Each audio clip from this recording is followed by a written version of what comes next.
Welcome along, everyone. Coming home, survive and thrive in homeschooling. I'm Christine, and I am really thrilled today to be interviewing David, Elizabeth, and their daughter, Jenna. It is a unique interview I'm doing today because I've never interviewed the parents and the adult homeschooler in the same interview. So it's going to be very interesting, and I'm really thrilled that you've all said yes. I can tell you that Elizabeth and David are in the Chicago, Illinois area. That's the Midwest in the US. But Jenna, I don't know where you're from, and that is such a basic introduction. Welcome along to the three of you. Would you like to fill in those very big gaps for me? Great. Thank you so much. So yeah, I'm also in the Chicago area as well. Thank you. All right, Elizabeth and David, perhaps you could start off by telling us how long you homeschooled for and some of your background story. How did you even come to be homeschooling? What's your start story? So we homeschooled for a total of, let's see, 8 years, 8 years, 9 years. There was a little bit of overlap because we started homeschooling Jenna in third grade through eighth. And then her sister joined when she started first grade, and they overlapped by 2 years or three, right? So 8 years, I believe. Something like Yeah, because both chose to go to traditional high school. So what was the other part of the question? Oh, our Your story of the background. background. I think, well, we had been intrigued by it. I think my background, is kind of alternative. My mom didn't homeschool, but there were other ways that we weren't mainstream. I don't know if you know the organization La Leche League, but my Oh, mom yes. was one of the founders. Oh, And wow. yeah, and Oh, so that's amazing. Yeah. yeah, and then that of course she had home birth for five of my siblings, and I then had home birth for both of our daughters. So it just kind of started us, on this path. And as David said, we knew some other folks who homeschooled. We tried, well, we did Waldorf for early childhood, and I think that was very successfful. Oh, it's great. I think. But then the tuition became an issue. And we tried another little school that friends' kids were at for Jenna for first and second grade. And it just didn't really pan out. It was too much. It was kind of, yeah, there were issues. And really, I mean, one of the things I'm thinking of right now, looking at her, is, I sent her off to this school and we were carpooling, and there were days when, like, I didn't see her from the time she got picked up until she was dropped off home at, I don't know, maybe 4 o'clock or something, and she would be completely wound up, overstimulated, and I just missed her. It was like, it just didn't feel it, that part was uncomfortable, but I still was feeling like, well, I need to get over that. She's growing up. She needs to be able to go to school, blah, blah, blah. So then you can jump in at any time. We just had conversations about what else we could do. And David really was the one who said, well, what about homeschooling? I think we were telling you that we were spending all this time driving around on these committees for this little school. And it just wasn't working. And I think it just kind of emboldened us to say, well, let's just try it. Plus, we had friends who were doing it. Yeah. So, I mean, we knew that they were already doing it and their kids were doing well. So yeah, it just seemed like, why don't we give this a try? I mean, it could be great and maybe not. So, I mean, it's just like we tried alternative things, with the home birth, that was something that I wasn't even considering. And then, I didn't know much about it, but we wound up like with a practice who did that. And the, doctor said to me, well, how much do you know about home birth? I said, nothing. He said, well, why don't you read this book, educate yourself about it. You don't have to decide now. And then we could talk about it. It's just an example of something that I really didn't know anything about, but that it worked out really well. and so it's sort of, it sort of encouraged me to consider stepping into territory that might be a little bit unknown, and chances are it could work out really well. And if it didn't, okay, well, we wouldn't be stuck doing it forever. And so I'm glad that we tried it. Yeah, and as I said before, kind of, these other choices kind of emboldened us.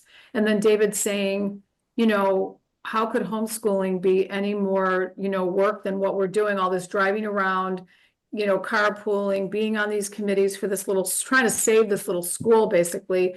And what if we never tried it and it could have been really great for our family? Yeah, and put those all that time and Yeah. resources into Yeah. homeschooling. I mean, Yeah. it's like, so anyway, yeah, glad we did it. I'm interested just to listen to you talking, and I'm already sensing that the way you view life and live it and making your choices, it's a little bit different, which is why we're part of the Mavericks, right? And that there's this sense of being willing to take a risk. Well, this is the normal course for society and our unspoken social rules. But there's this. What if we just try it? Whereas I kind of come out of a background that said, these are the rules. One abides. So it took us about a year to transition all through that process because we also were in an independent Christian school doing the same thing. The travel, the fundraising, the volunteering, and so consequently we stopped. But I'm just observing that your attitude also is a little different from many people that we rub shoulders with. But I would think it would be more common amongst homeschoolers because you are taking a risk. Mhm. You are stepping outside something, Oh yeah.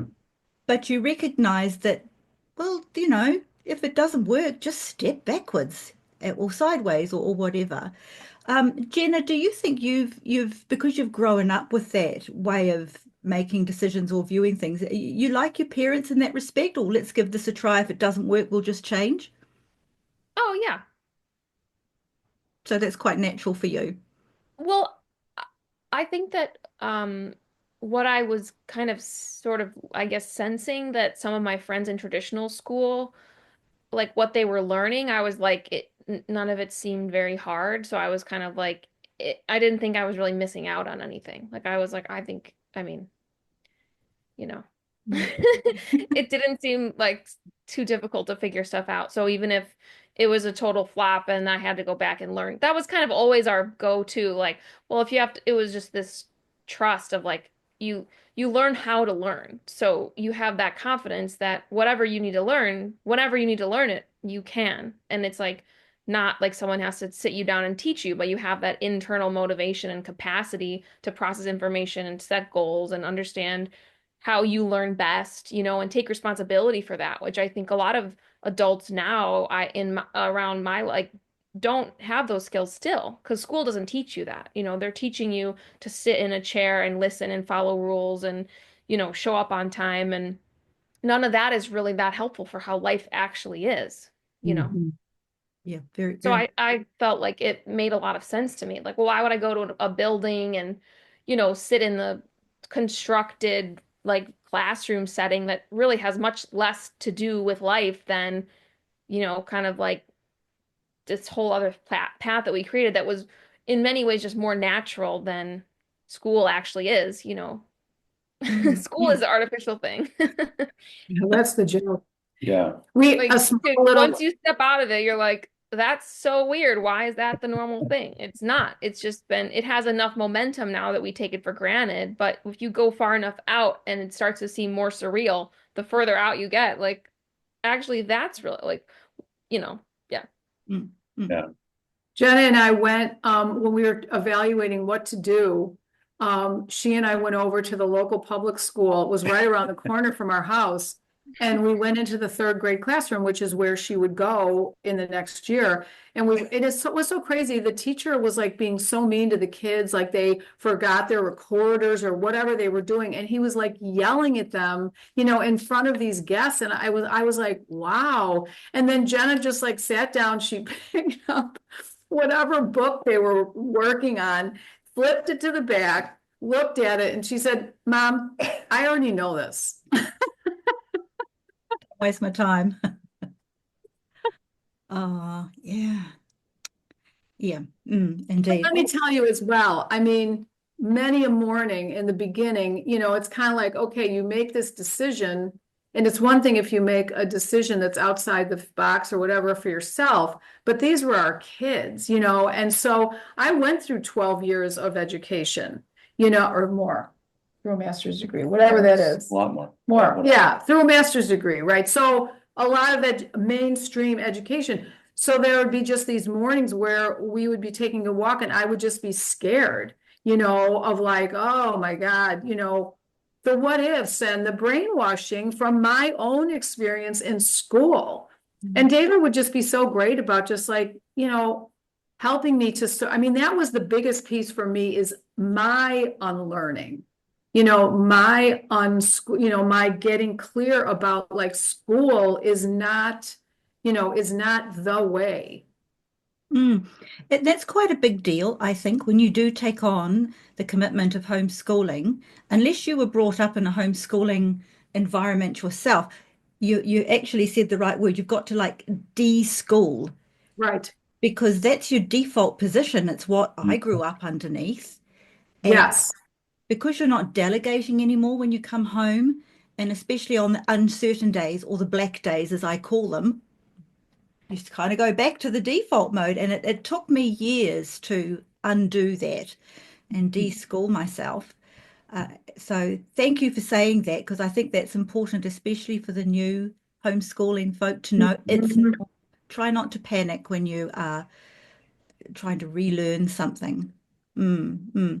Yes. Yeah, and I think it's so easy I think it's easy if you're insecure. I'll speak for myself. If I'm insecure as a new homeschooler, not knowing what to do, there's a tendency to compare myself to what happens in school and try to recreate that, and that, at least from my standpoint, was not really a worthwhile goal for us to work towards. It just seemed to work more natural in our family to um help our daughters um, find what they're passionate about, what they love to do, and support that, and trust that this is fourth grade. You know what I mean? Like, who cares? Like what they're learning, technically, and what they can read, they can write. We had a whole thing with math, which we could talk about. But I mean. At a certain point, I think it's much more important in the long term to foster a sense of like imagination, Mhm. passion, interest. Mhm. And like Jenna said, helping them learn how to pursue what they're passionate about, and even in the fifth grade or whatever that looks Mhm. like for them. That's something that they can learn to use and grow with over time. So anyway, Because it's what you're passionate about that you learn the basics through. So, Right. so if you and really what, want to, let's say you're passionate about, I'll go with Anne of Green Gables because all the American girls will know that one. If that really, you love reading that book, read the book, read lots Mhm. of those books, and through that whole genre, you learn spelling, geography, history, culture. You learn, Christian studies. You learn old-fashioned. You learn everything you need to learn is through there, but it's so easy to learn because you're passionate about it. yeah. I mean, Anne of Green Gables, I'm being presumptuous there, Jenna. It might not be on your book list. You might have something else. That's a great one. Yeah. Okay. So while I've got you there on the screen, Mum and Dad decided that they were going to start homeschooling. So you came out of school and you came home. Do you remember that transition? Do you remember being told that this was going to happen or your opinion being asked? I want to know that for the little girl Jenna, what was that experience like moving from a schoolroom to coming home, leaving your friends back at school, and in a way, kind of starting something again? Can you kind of pull out from that and maybe Mm. talk about that? Um, well, I was already going to like more of a kind of a smaller, like kind of parent run like school. So it was more of a kind of I guess, a community based kind of school setting, I would say, more than it was, it wasn't structured in a traditional school setting.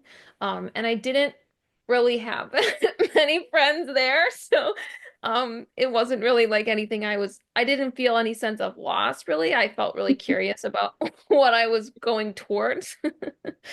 Um, so and actually like as soon as well, I guess your question was about like so I was like excited to try it. I had I guess yeah, we had friends that were kind of already homeschooling, so it seemed like, exciting to try, and it didn't really feel to me like that big of a change because we were already going to join like a homeschool group and they had classes and different things. So it wasn't just, I guess there's a lot of misconceptions. Like people hear the word homeschooling and they think you're sitting at home, that's your school. And any conversation I would have with people to this day, it's sort of breaking that down. My mom would say like, well, homeschooling doesn't mean you're at home. It just means you're not in a traditional school. Like you're basically the whole world is your school. Like you're always learning. It's a different like lifestyle. So I think in some ways my adaptation to that happened later when it really started to hit me that like, I was more responsible for like, or it was being offered to me, like, what do you want to learn and how do you want to learn it? And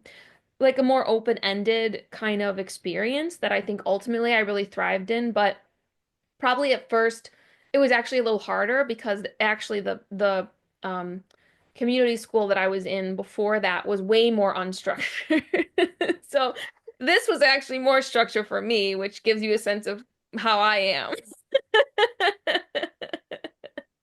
Like my mom was gonna be actually like seeing what I was doing and being like, did you do your workbook? Did you do anything today? In the school, I didn't have anyone checking. So it was like a very, like, organic situation, so.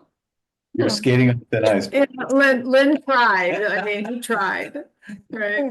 Yeah, I mean, so, but I think what I felt from the years that I had already spent, um, in the community school for first and second grade, and even from my early childhood experience, like at Waldorf, was like this kind of universality of experience between me, like my friends that were in traditional school, or even other organic-y kind of schools, and then my friends that were homeschooling. Like none of it felt like that different, kind of. Like it felt like we're all kids, we all have similar kinds of experiences. So it didn't, you know, sometimes people would have this like, oh my God, you're like later, oh my God, you were homeschooled. Like I didn't know that, like as if I should have a disclaimer, when I first meet someone, like, hi, I was homeschooled, just so like in case you catch any weird thing from me, it was from homeschooling. People just have all these weird like concepts about it. But yeah.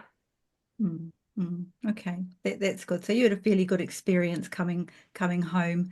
That's encouraging because that can be a concern, especially for parents. How's my little girl, my little boy going to cope with that?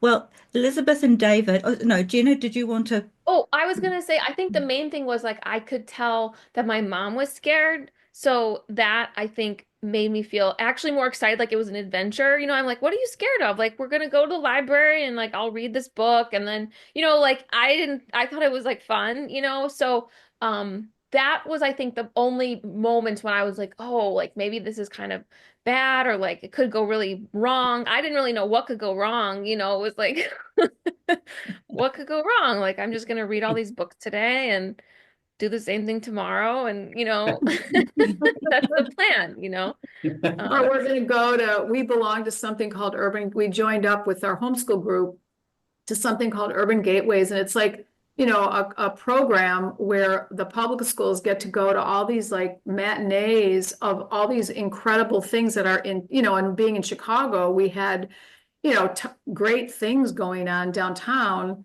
So we would kind of joke, when we would go to something, that was amazing, downtown, we just say, well, another lousy day of homeschooling. mhm. Yeah, it was nice a lot of time to really like lean into like the freedom of like we're not constrained to any particular schedule or unless we had like we did some Spanish classes or like on Mondays we would have our like homeschool group kind of meeting like and so there was things that felt like centering through the week, but it wasn't like I think like if I had been in more traditional school, I just see it all going much different for me. Like I was already aware that I'm just a different kind of person, so it would have been really hard for me to try to fit into that environment. And it was really nice that school was fitting me instead of me having to fit myself into it, you know? Which is it's the privilege of homeschooling. We Yeah. actually get to design it around what our child needs rather than Yeah. one size fits all. So I'm kind of smiling and laughing at that. Even as a little girl, Jenna, you recognize that mum was afraid. That is Mhm.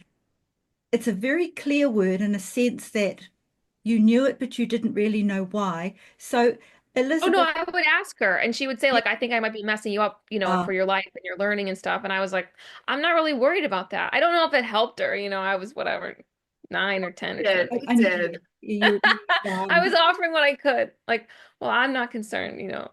Right, which did help. Mm, mm. So Elizabeth, because that's part of the transitioning out of, I mean, pre-homeschool, we've delegated and we don't kind of like worry about it so much. You might turn up to a student meeting and be given a little list of how your child is going, and you maybe do their homework at home with them. But that's about it. It's the school's job. You've delegated. But then when you take that back, that sense of I haven't delegated. This is actually all up to me. I remember it being quite overwhelming in those early Mhm. years, and I Mhm. can relate to being afraid and worried that I was messing my kids up. Mhm.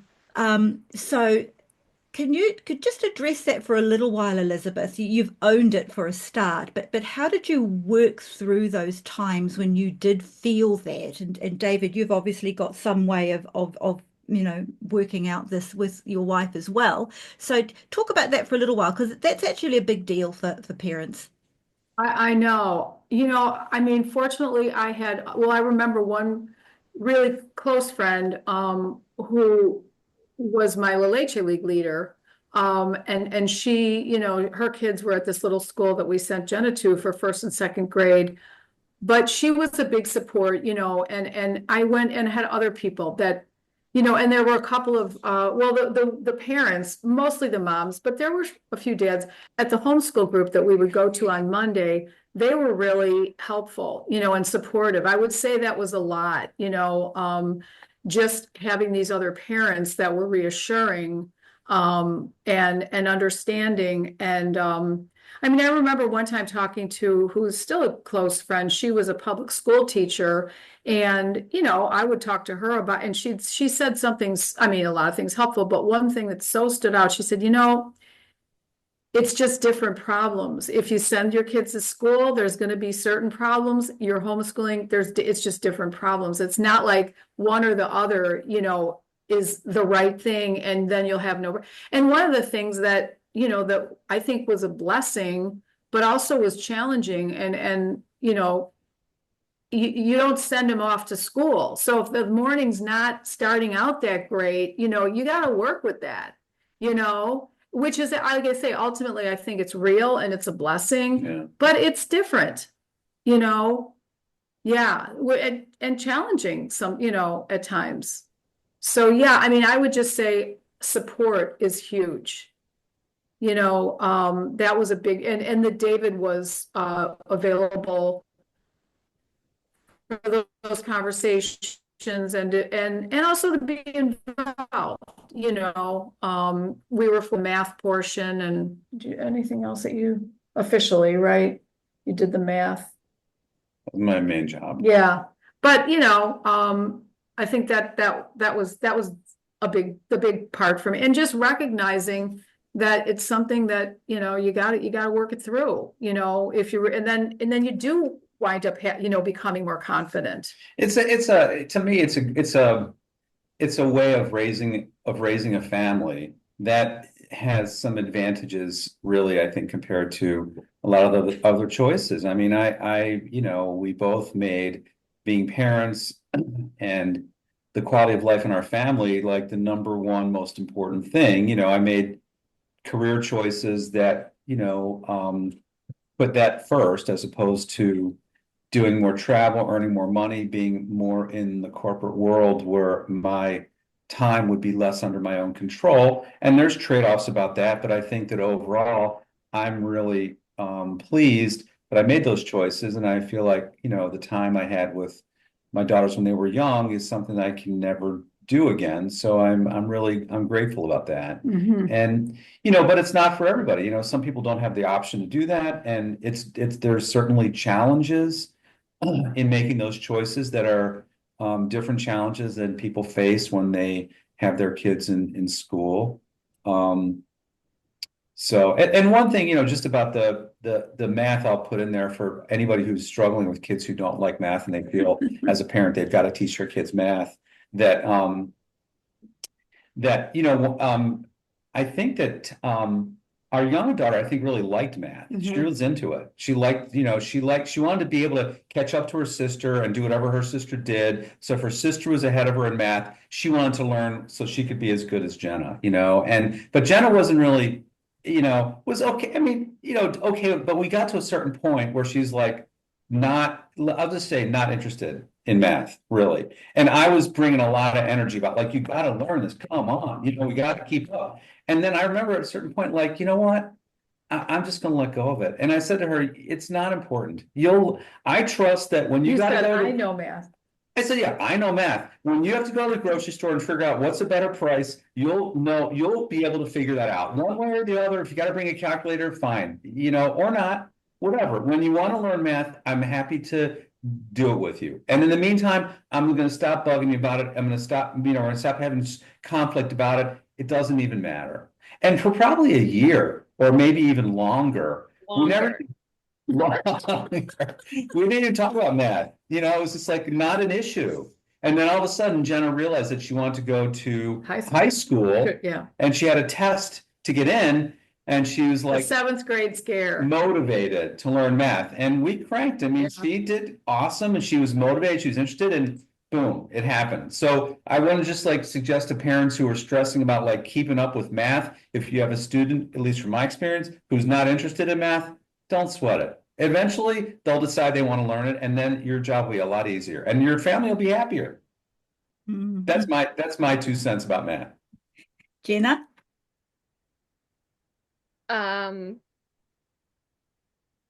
Yeah, it worked out. Yeah, it did. Yeah. Yes. Yeah.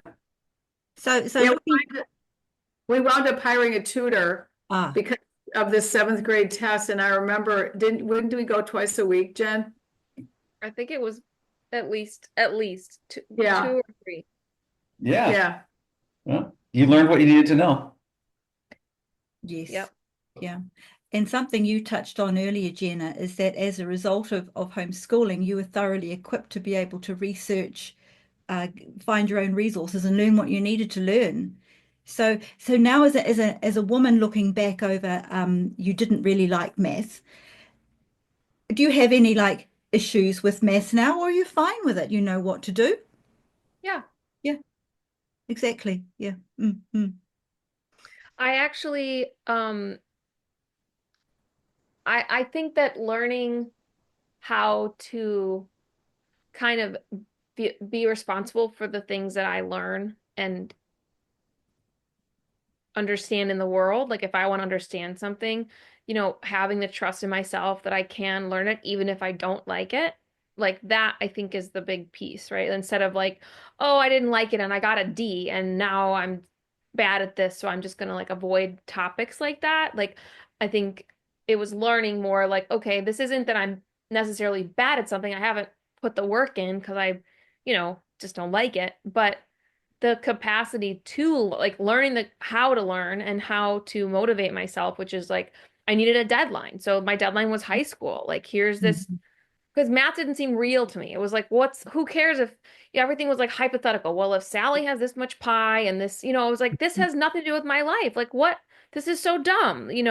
So I didn't want to do it. And so then, once the idea of high school came and it was something I wanted, it felt like, well, now there's something I want on the table. And in order to get that, I have to do this. Then I'm like, okay, I'm good. I can do it now. I'm not fighting myself so much. I'm not fighting my dad. Like, I'm sold. So now, like, like we're taking in or, learning about investing and like, I'm using skills that, I look at a spreadsheet or I look at charts and I have no problem. Like it's fun. I first saw the spreadsheets and I'm like, oh my God, like I'm a girl, this doesn't make sense, my brain doesn't work like this. But as I've exposed myself and just practiced, because something I want is like, I want to get better at this. This is a skill that's important to me. I want to learn about money, I want to learn about whatever. So it's like a totally different mindset, right? Than like having someone force me to do it, which is I think what school creates. Like you get used to that, you know, sort of external motivation. Like, well, if you don't want to get a D, then come on and get, you have to do it this way. Instead of like just finding something that you really want in the world or as a goal that's important to you, and then suddenly all the motivation in the world is like right there at your fingertips, you know? Mm, mm, mm. I think this is a really pivotal thing for homeschoolers to listen to your experience. And let's go with the maths example, is that you can teach and force and cajole someone to learn out of a dry old book and get through the test. But at the end of that, what has she actually learned? And more importantly, what does she remember? So Right. what if you had the freedom within homeschooling to what do we need maths for? So Mhm. you've mentioned like investing. So the maths that kind of everybody needs to know is you need to know your times tables because it's a lot faster than pulling out a calculator. David, you said you've got to know what is the best deal at a supermarket. Is it 10% off today, or is it that it's $7.50 off? Is it cheaper to buy two times 500 grams, or is it cheaper to buy by the kilo? You need that, and you need the money side of things, compound interest, budgeting. So what if homeschoolers looked at, well, what do they actually need in maths for their life and work backwards from that? I mean, even if the child is young, you can introduce them to basic business skills. They could start a baby business. I Mhm. just think Some how, kids want to do that. Mhm. yeah, Yeah. Mhm. yeah. Jenna wasn't really interested in the math stuff, but and in fact, I say this to this day, like I miss my assistant because I used to have her, like I would make a list of, I mean, when not early grammar school, but later grammar school, I'd make a list of like calls that needed to be made, this and that, and she would do it. So she became really confident about, getting on the phone with this one or that one, finding out this, finding out that. It was great. That Good. was really helpful, actually. And fun. Yeah. Yeah, Like yeah. learning, like life skills, like how to, cancel a subscription to something, how to argue with people about customer service, how to whatever. Mm. Like Jenna, it's real. have you It's noticed not a fake thing. yes, yes. Have you noticed with your peers, you mentioned it a little bit earlier, and I'd like to bring that back in here. So because Mum gave you the job of having to help with those contacting the people, therefore you learnt the skills, but it was real and not artificial. Have you noticed amongst your peers that you're quite confident on the phone, but others might prevaricate around, should I ring this? And they'll send a text or they'll send a voice message instead of just pick up the phone and ring someone. It frightens the young ones I've observed. And the only thing I can figure out is because they didn't grow up with that. If we wanted to make a call, we actually had to ring someone, but now you don't have to. Um, can you think of other things that you're observing, Jenna, amongst your peers, and you're going, okay, that must be more to do with homeschooling, my homeschooling experience. Have you been able to identify some positives like that? Oh yeah, I mean tons of stuff. I think um like I think especially like at work, I notice it all the time, right? Like I am, part of a leadership team in the company and like, I it's just the three of us, but all the time I take it almost for granted, like my sense of like initiative, like if something needs to happen, like I do it or we talk about it and someone else does it. But it's not this like assumed like, well, someone's going to tell me when and how to do it. It's sort of like this automatic, like, this is up to me. This is, and that sense of kind of like critical thinking, like what's the project in front of me or what's the task and what needs to be done, kind of like who's best to do it, but also just that sort of internal sense of authority that's like, okay, here, no one's going to come in and a lot of people, have jobs like that, but I think my capacity to have a job that's more open-ended is far greater because I was already acclimated to that sort of like, being responsible for my own learning and my own journey and identifying goals that are interests that I have and things I want to pursue. Like I was doing that since third grade. So now, being in a team and an environment and an industry that, it's constantly changing. There's always like, it doesn't really throw me off that much because I'm already kind of used to this sort of like real life, like, things change and move and you have to adjust and have that internal motivation and internal sense of goals and purpose, but also, um, yeah, not waiting for someone to tell you what to do, I think is huge. Like that, you're taking responsibility for the whole thing from start, the whatever the project is or the even as the company, it was a friend of mine. I was working very part-time just a couple of years ago, and I was like gonna work more, for him, and I was like, well, what do you want me to do? And he's like, what do you want me to do? Because I think you could just like run my whole company. I just get that sense, like, not that you've necessarily done it before, but I just get that from you, And I was like, cool. So like kind of right away, I just sort of jumped in this like completely vague position, and now like we've built an incredible company. We've hired a lot of staff. We've built out multiple sites, like locations. There's a lot that has, expanded under that sense of like just totally in this open-ended environment. I was able to really thrive. And I think if a lot of people are used to kind of a context where they're told what to do, their goals are all measured, they know what's going to happen tomorrow, it's all set out for them. Like you can't do really entrepreneurial things if that's your mindset, right? And a lot of, entrepreneurial stuff is teaching people kind of like how to homeschool in a way, like how to manage your time, how to set goals, how to figure out what you want your business to be about. Like all that is basically homeschooling, so they're just doing it after business school instead of when they're in third grade,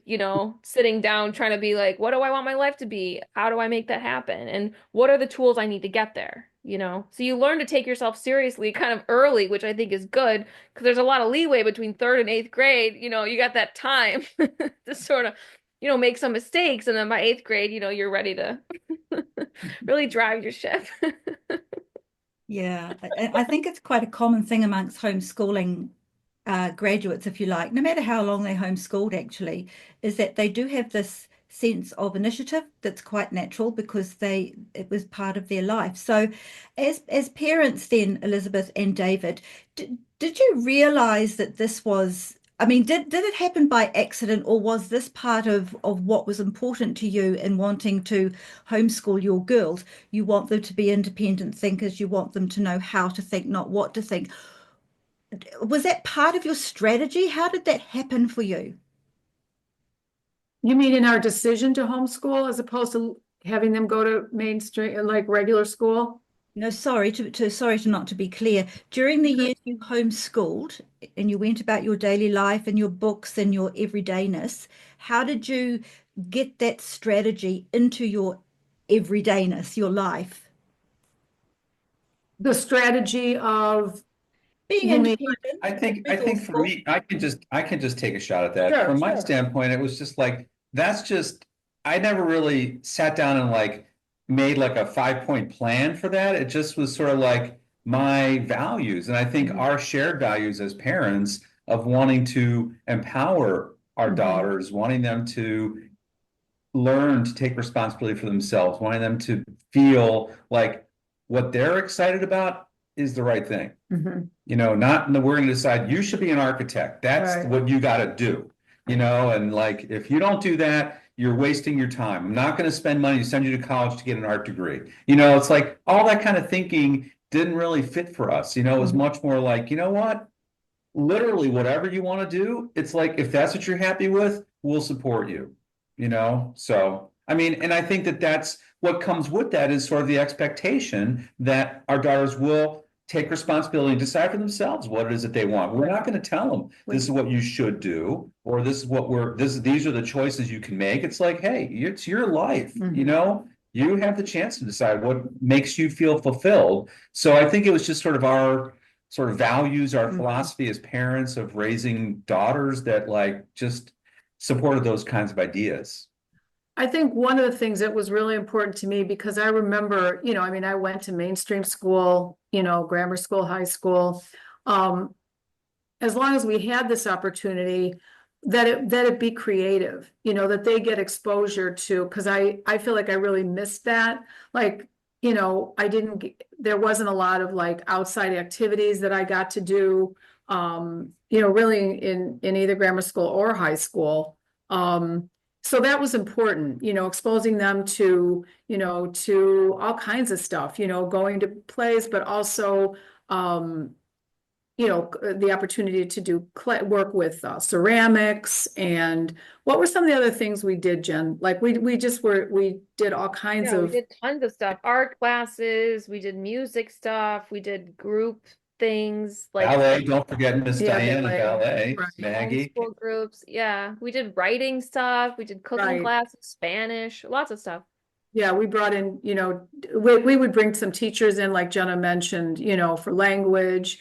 And then also something that we got from Waldorf is they're big on handwork. So, we brought in a teacher for knitting, for crocheting, for, making dolls. So that was the girls took piano. It was really important to me for them to have exposure to all this stuff that I felt like I missed out on. Mm, mm, mm. I think the main thing from it was like I felt I felt most of the time like I felt really alive.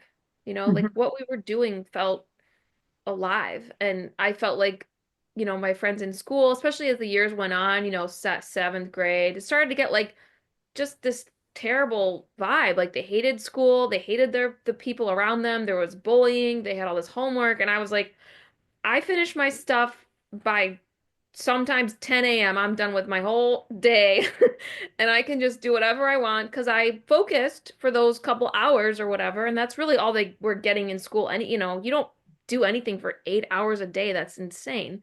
So just to have that freedom to like, you know, be in charge of my own schedule. And then I had a bunch of friends in homeschooling. It wasn't like, oh, I'm stuck at home with no friends. Like people always, I don't know, they still kind of have misunderstanding of what homeschooling. I think the term is probably bad, right? It's just like Mhm.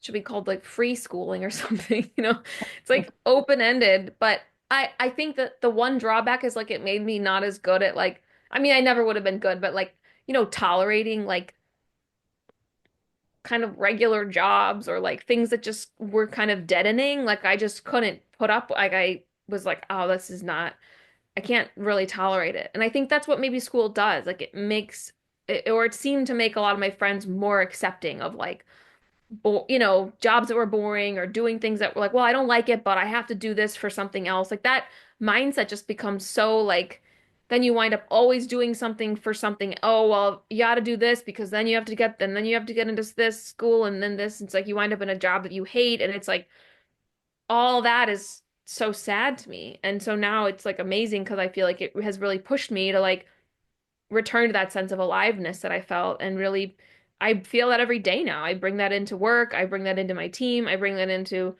my relationships and feel like I really lead with that. Like don't we all want to feel that? Wake up in the day and feel like alive and excited about what we're gonna do instead of like, I mean, I don't get excited to wake up as, oh, I have to do emails today, like I can't wait, but they don't drag me down because it's part of a larger thing that I'm excited about. Mm. It's a wonderful blessing to society, actually. But I mean, it's a wonderful rabbit hole we could actually go down as to why do schools teach this way? There might be a Yeah, reason for that. Yeah, for there is. sure. Mhm. Mhm. Um, well, back to you, Elizabeth and David. When you're thinking about your homeschool years, right from when you first started, you must have seen quite a few changes come through, and even since you've stopped, you're probably still seeing some changes that are different from when you folk were involved. Is there anything that concerns you about what you see as homeschooling trends now? But also, is there anything that gives you confidence in the future of homeschooling? Do you feel able to speak to that? I am not as in touch with the homeschool community these days. the group that we were part of, they didn't keep bringing in new families, so the group kind of ended. I mean, one thing I do know is, there's a lot more people homeschooling now than were, when we were doing it. Yeah, I don't know that I can say a whole lot about, I mean, I think I have a lot more concern about what's going on in schools than I have in, what's going on in homeschooling. I'm so grateful that these parents care so much about their kids and are, pulling them out. I don't know, do you have any? Yeah, oh, look I just noticed Christine's picture back there, the Van Gogh Oh, yeah, picture. yeah, Well, we have the same one. we did. We My did. favorite. Yeah, I love it. I am also heartened by the number of families that are choosing to explore homeschooling today. And unfortunately, I think a lot of that is a result of what's been happening in public schools, at least in the US, and some other countries as well, I know. But I think that I'm glad to know that there are more families exploring the possibility of homeschooling. I think that's ultimately good for families and good for kids. And I think that the more people are homeschooling, the more chance they have to be parts of communities will form, like little cells will form, right. and people will kind of work together, which I think there's great strength in. I mean, someone who's trying to homeschool their kids on their own in a remote area, I think would be a very, very different experience than what we had. And it would be, in my opinion, much more difficult. I think we were very fortunate to have the social connections, the support, not only for us as parents, but for our children to be socializing with other kids who are homeschooling of different ages and different interests. And, I think that there's a lot about that that's just increasing in the years since we stopped homeschooling. So especially in the last few years. So I'm glad to see that. Something, this isn't maybe directly addressing that, but it's all it's all kind of part of the mix. Something that I noticed once the girls went to high school, traditional high school, was, I think with homeschooling, the parents and the kids were all together. There was no hierarchy going on, whereas in traditional school there's this hierarchy going on, right? So when the girls got to high school, especially Jenna being the first one, I noted that some of the kids that had gone to traditional school for grammar school, they had a very different orientation towards us as the parents.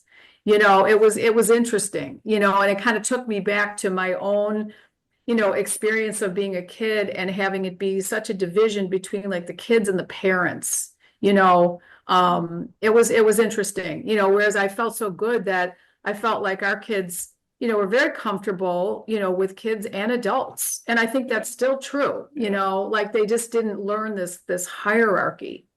Something else that might be useful to new homeschoolers is, at least from my recollection, is that there was definitely a transition stage. There was a time that we had to go through that was a little uncomfortable and it was kind of scary. And it's like, are we doing the right thing? And in the beginning, when we first started homeschooling, like how are we going to do this? Like what, and it's kind of like over the course of the first year, I think things started to fall into place and we all felt more comfortable, more confident, more of a sense of like, okay, this is how this is working. But I think at first it's reasonable for people to expect that there's going to be some uncertainty and some confusion and some overwhelm and second thoughts about, is this the right thing? And I think that's all to be expected. At least that was part of our experience. And it things fell into place. We felt much more comfortable in time. So. And kids are different, I mean, and families are different. I know David said that earlier, it isn't for everyone, right. Not to be negative, but, I mean, and some kids, it's not, some can be, one kid in a family is thriving in it and maybe another kid not so much, or they need different things, within the within homeschooling. Which is the homeschooler's privilege to do. There's such an enormous variety of resources available. And before I ask you about that, Jenna, was there anything you wanted to add on to what your parents were just saying? No, I think they covered it. Great. All right then. Um, Listeners will notice that I haven't actually asked you what you used as a curriculum. And up until now, I haven't wanted to, because what I want listeners to see and hear is that you're looking at the result of a homeschooled adult girl here. And without even knowing the books or the curricula that her parents chose, you can see the outcome. And I would like to suggest to homeschooling families to not stress too much about how you're going to do it, what you're going to choose to buy. It has its place. Of course, it has its place. But what I see often is that it takes up this huge amount of time, money, and thinking space as to deciding what you're going to buy. It really probably doesn't matter too much because the outcome of what you're going to doing is not going to have too much bearing on the book that you chose or the curriculum that you chose to buy. It's so much more than that. And just by listening to all three of you today, it's the way you approach life. It's what you see as really important and skills as well as academia and how you approach that. But I know people are going to want to know, what did you choose? Let's say in your first year or so, what did you buy? What did you commit to? And how did that change over the years before the girls went into school? So let's tick those boxes there. Tell us what you did. Well, help out here, Jenna, because I mean, we really tried different things. You know, we were not really sold. And plus, I think that there's a lot more resources today specifically for, and I would get very overwhelmed. There were, you know, even then there were so many different options and curriculum, and we were kind of sold on the Waldorf approach. And so I know we used a curriculum called Oak Meadow, which is a homeschool, I mean, a Waldorf inspired homeschool curriculum. So we definitely use that. We you know, used the library. We, you know, again, brought in teachers. Brought in teachers, yeah, for Right. specific things Yeah, like the Spanish teacher and the art teacher and the science guy, so that like the students would get together in a small group and have like a class each week or every couple weeks, wherever, on this particular topic, you know, so that helped, I think, made it more alive. Mhm. Yeah. How about you, Jen? Can you, there, I remember in, was it seventh grade that I refused to use it? Or was it sixth grade?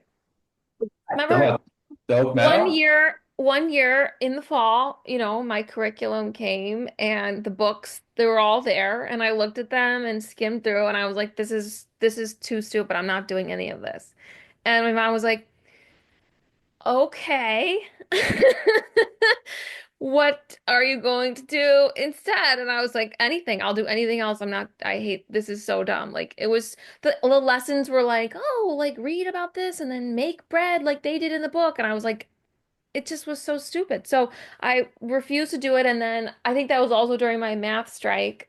So that was when I think I just leaned into reading a lot. Like I would go to the library and just get like a million books that were interesting to me. And then we had other subjects that were like kind of my goals for the year or something, you know, art, Spanish, probably piano, like whatever else, you know.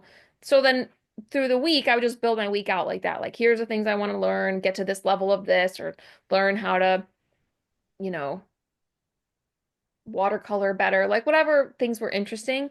And that also, you know, were vaguely related to a curriculum, I suppose, but it wasn't really following a curriculum. And I think that was like the power of it. Like, I guess I got more unschool-ish the further we got into it. And the more I felt like it was guided by me, and I really leaned into that. And it was like, oh, this is cool. Like I can decide this. And you know, and then it's my responsibility if I, you know, it gets to my arms, you know, a couple months. I don't know what we agreed on. Like, oh, if you feel like you're not really reading enough or keeping up, whatever that kind of would look like, then, you know, I would have to come up with another alternative, was I think was our agreement. But I never wound up needing it because there was always so much that I was just learning in my life that Mhm. felt like it was teaching me. So I didn't ever need it, like this guiding thing of little bullet points, you know. Mhm. I guess I've just gotten more and more structured every year that goes by. It started in third grade and it's just gone on and on from there. Right. But that's partly that's your personality. Right. You know, Right, that's right. kind of like that. And other people need Need one. structure. Yeah, They her want sister your needed sister more, wanted she like, wanted more structure. Right. She had that, you right. know? Exactly. Yeah. Yeah. Different Well, I mean, people. I needed it. It helped me to have some basics, like, oh, I'm Yes. going to do this in the day. It wasn't like every day was just a complete free for all. Right. So I think that it was Right. a balance of like what, and also the like evaluation of the goal relative or like I'm learning guitar right now, and it's like it feels very like homeschoolish because it's like, you know, I bought a book, but I'm also doing YouTubes. I'm looking up stuff. I get to a point and I'm like, oh, I don't know this. And I'm like, you know, looking up chords. Then it's like that. Like I feel like it, you know, you set a goal of something and it's like, oh, I want to, you know, get better at my cursive. Oh, well, let me look it up this way. You learn how to be really crafty, I guess, instead of just like, this is the curriculum, follow the curriculum, be Mhm. doing school at home. You know, it's very out of that model. All right. I'm going to like pull it in and bring in some concluding things from all three of you. So first of all, Elizabeth, and also you, David, since we've got Dad here, if you could go back and see your original young starting out self and have a cup of coffee with her, Elizabeth, him, David, what would you tell yourselves? Oh, I would really just be so encouraging. I would just say, you know, as a friend said to me one time, if you did nothing, it would be better than if you sent them to school. And that helped me so much. And because we were clearly doing a lot more than nothing. I mean, it was even taking them for writing classes. And so just to be confident that, you know, this is a beautiful thing and there is no way to do it wrong. There is not a way to do it wrong. You know, it's going to work out. You know, you have, you know, everything you need. And it's, you know, try to enjoy it. Mhm. You know, try to just enjoy it while you have it. That's wonderful. Thank you. Yeah. Mhm. What about from the father's perspective, It's David? a lot of the same thoughts, really. You know, I mean, I feel like I would sort of want to give myself confidence, trust your instincts, and enjoy the process, and Mhm. trust that, you know, things are evolving for the best, and it's going to work out in a beautiful way. And it's not all about you having to control everything and manage it and make sure it all goes perfectly, but just like, you know, allow everything to just unfold the way it will, and it's going to be amazing. Mhm. Yeah. Thank you. Yeah. Jenna, from the adult homeschooler perspective, if you could sit down with a little girl, let's say she's 8, and she said, "Oh wow, you were homeschooled. Um, what advice would you give me? What do you think I should be doing?" I don't know that an 8-year-old would actually phrase it like that, but if you had a chance to converse with a young one and it was your opportunity, what would you tell her? Mhm.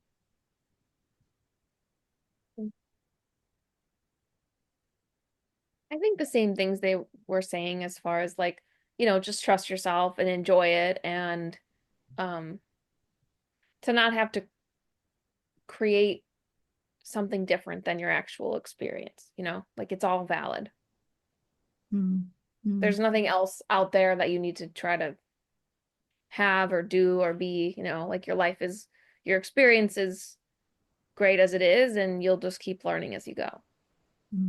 mm, Which looking down this unknown path as a child may do would be a good thing to hear because you've actually done it. It's a Mhm. different perspective than, say, us as parents. I wasn't Mhm. homeschooled. I don't know what it's like. No, man. But I love listening to the adult homeschoolers. I've interviewed a handful of them, and it's just over and over again the sense of confidence that no regrets and just get on and do it. Yeah. Mhm. Yeah. Yeah, absolutely. So Yeah. before I thank you and move on and let you get on with your evening, is there any other gems, pearls of wisdom you just want to go, oh, Christine, can I just quickly say this? Have you got anything else you want to say? I had one thought. I was at a conference and I didn't quite realize, I don't think this was like a couple years back. So I was, already an adult and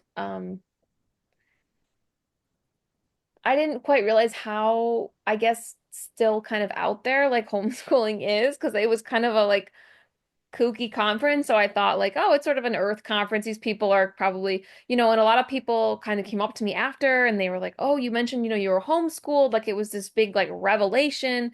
And well, what was that like? And we're thinking about homeschooling, but like they were really nervous and they were like, kind of similar, I guess, in sort of the questions like, well, is there any regrets or like how do you do it? Um, and I think what I came to that was helpful seemed helpful for them and it was helpful for me to clarify. I was like, it's not like you're going to have a completely different experience whether you're in school or out of school, homeschooling, right? It's not like you're, going to have a Chinese dinner or an Italian dinner. Your whole life's going to be different. It's like you're the same being that's trying to come here and like manifest yourself and express live your life. And it's just like what kind of environment best helps you to do that, to become that person, to learn what you're going to learn anyways. Your path is going to be there. It's just what kind of environment or what kind of people around you or resources or information is going to most help you get there rather than an environment that's more geared towards being taught what they think you should know or what your life is good should be based on what other people have kind of decided. It's like how ready are you to take on that invitation to really see what you're made of and what your life could be. But the life force in each person is going to come out one way or another. It's not like you're going to completely change it whether you go to school or not or who you marry or what job, you're still you underneath it. So it's just like the relative, I guess, experience or expression of that might change. But it's not like if you homeschool versus go to school, you're not going to learn something that otherwise you're going to miss out on. Like that's just not really a thing. Humans are way too smart and adaptable and resilient. Like it's just not going to happen, I don't think. I mean, I missed out for years on stuff that I was supposed to be learning, and then I just learned it when it was time. So it's not like even that was some huge issue that wasn't able to be fixed. Thank you. Yeah, that's a good thing to part with. Have you got any finishing comments, Elizabeth, David? Thank you for doing this. Yeah, Yeah, thank you. It's a really beautiful it's beautiful. I'm opportunity. so grateful that you did this. And it's really Yeah. nice to hear Jenna reflect on her time homeschooling and to remember, the challenges and the beautiful moments that we had. Something else I could share with like other new homeschool parents is something that was helpful to us. I remember when Jenna, this isn't about homeschooling per se, but it applies. Um, and we went to this parenting conference when Jenna was a baby or in magical years, remember? Oh, no, that grammar school. Grammar school. Yeah. Anyway, there's a lot of parents with new kids who are homeschool, not homeschooling, but like new parents. And this guy who was an educator was saying, talking to parents about, what you don't know about parenting, what you'll learn. And he said, don't worry, you're having an expert teacher coming to live in your own home that's going to teach you everything you need to know about parenting. And I thought that was so great. And he also said, which I think is really true, I didn't get it at the time, but I've certainly come to see it. And I'm sure Christine and you can, and other parents will relate to this. He said, you will grow in the spiritual journey as a parent over the time you're a parent with your child. You will grow more in your personal spiritual development as a parent than your child will as a child. And I was like, that's impossible. But I've gotten that. It's like that is true. I see the wisdom of that, and I'm really grateful. So anyway, for parents who are worried about it, your kids will show you how to homeschool. It's so true. So many wonderful surprises. Oh, I am so grateful for all three of you, your time, your laughs, your wisdom, your experience. I can see you just mulling it all, and I imagine you're going to have some ongoing conversations after this too. So thank you so much. Yeah, I really appreciate Thank it. you. All Yeah, it's right. really Thank you so nice much. experience. This is awesome. You're welcome.